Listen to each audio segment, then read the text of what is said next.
What is going on, everybody? It is Sam here with BFPGear.com, and for today's video we're going to show you how to fill up a pod properly.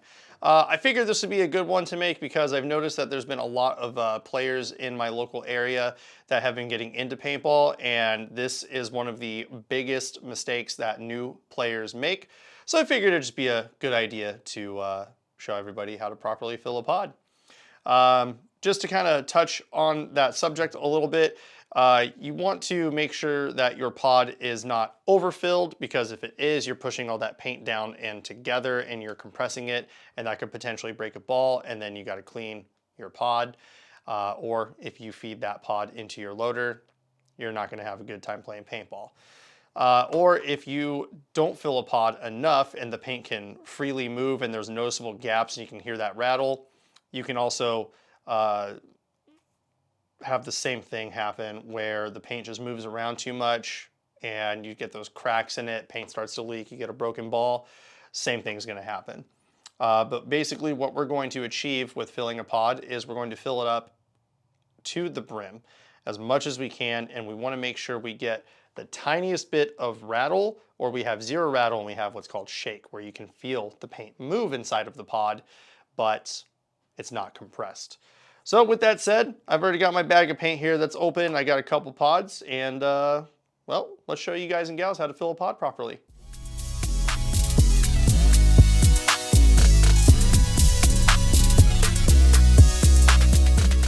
All right, so as you can see here, I've got 2 pods, and then I also have a bag of paint, which I already have opened here.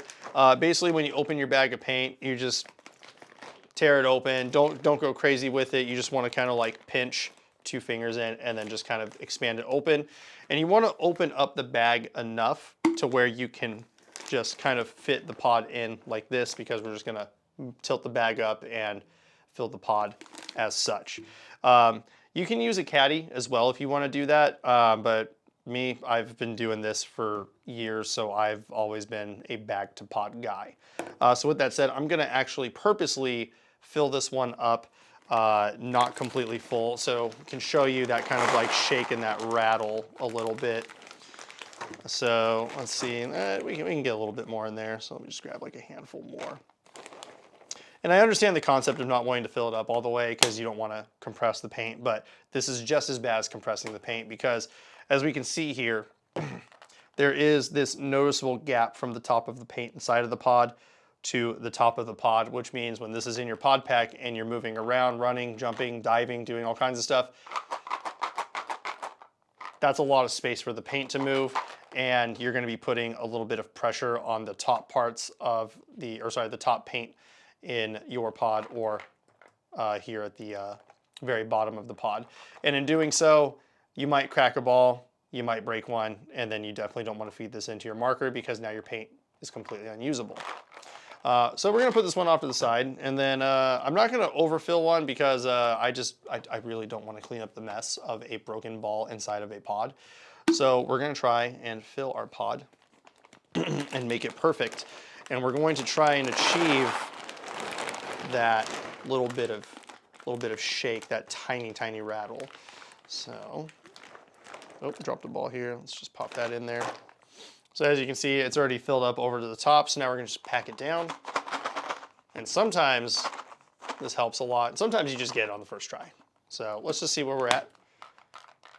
So I have that tiny little bit of rattle in there. So I got one ball that I can see at the very top that's like moving around, but I want to try and eliminate that, and I want to feel the paint just move almost like in unison inside of the pod. So let's add another ball and see what we get. So we still have that little bit of rattle. I'm not sure if the mic can pick that up, but I'm sure it can. So let's see what happens if we add another ball here. Let's see if we can pack it down a little bit more. So, all right, this looks pretty even. So that is like the tiniest bit of rattle, but I don't want the rattle, I want that shake. So let's see what happens if I put one more ball in. See if I can pack that down a little bit.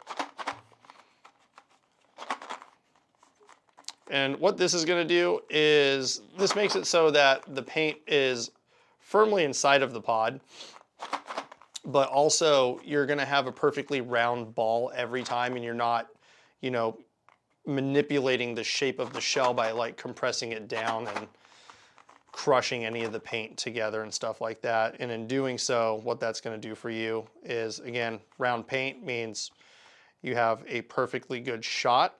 That perfectly good shot means if you're playing a tournament or something like that, or maybe you're at practice, your lanes are on point, your shots are shooting super straight, you got no broken paint, more time playing, less time cleaning. So I tried to repack this. Let's take a ball out actually, but let's see if we can have one fall in there.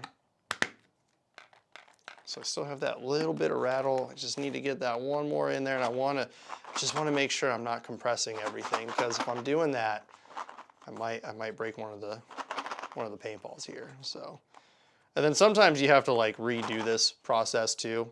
Like it might not be a bad idea to just dump the pod back into the bag and try and redo it. It is a bit of a process, but once you get this down, you'll be good at it. So let's see where we're sitting at here. So yeah, I'm still getting that little bit of shake. So now I'm just gonna do a redo here. Let's see if we can get it perfect. Sometimes you just gotta do this. It's a part of the process. All right, so let's see what we got here. Let's see if we nailed it. Sometimes, like I said, sometimes you do, sometimes you don't.